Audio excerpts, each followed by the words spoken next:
Ayan na naman tayo. Zero budget.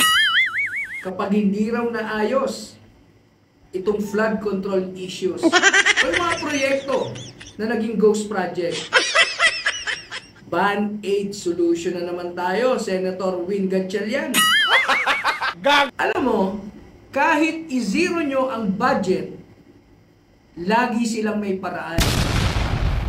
Kung gusto mo talagang maging maayos, bigyan nyo ng sample. Yung may kontraktor at may kagayang politiko na makukulong. Zero budget, my ass. Kahit pa, i-zero natin yan, lakihan natin yan. Hanggang nandyan ang mga durobot magnanakaw na kontraktor at politiko. Wala ring mangyayari dyan sa gusto mo. Magpakulong kayo. Ikulong nyo ang mga magnanakaw at nanamantala sa kaban ng bayan. Hindi yung zero budget.